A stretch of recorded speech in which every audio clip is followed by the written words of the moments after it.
In Acts 13, we read the following, beginning with verse 1. Now in the church at Antioch there were prophets and teachers, Barnabas, Simeon, who was called Niger, Lucius of Cyrene, Manahen, a member of the court of Herod the ruler, and Saul. And while they were worshiping the Lord and fasting, the Holy Spirit said, "Set apart for me Barnabas and Saul for the work to which I have called them." And then after fasting and praying, they laid their hands on them and sent them off. Interesting. The first missionary journey of Saul, Paul, didn't come out of Jerusalem. It originated out of Antioch. It was a remarkable moment in the history of the Christian church when through worship and prayer, the Holy Spirit said, "These two shall go and declare the gospel where it's not been done before." The church of Antioch was an incubator for innovation. Have you ever noticed that innovation never occurs at the center of an organization? Occurs on the edges. That's why Antioch rather than Jerusalem, because at the center of the organization, well, we have so much to protect and we have so many habits that are the traditional way we do things. No wonder it's in Antioch, where they are not tradition bound, that Saul and Barnabas are set aside and sent off on a missionary journey.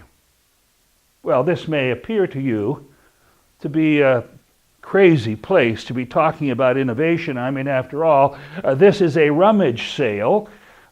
These are the cast-offs, or at least the things that people no longer value or need. They probably have been in a cupboard or a closet and ignored for quite a while until they heard about the rummage sale and then decided to bring it. And we have a number of rooms filled with this kind of stuff. What does this have to do with innovation? Well, in and of itself, nothing.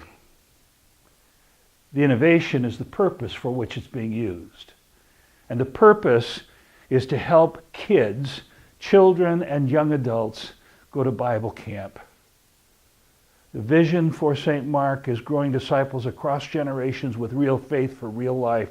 There are few ways that we know of to grow real faith in children and young people with such clarity as camp. In camp, they're surrounded by people of prayer.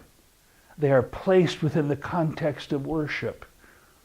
And innovative means are used. For example, at the camp to which we send our children and young people, they have a horse camp. The purpose of the horse camp, of course, is not to teach them how to care about horses and ride, which of course they learn.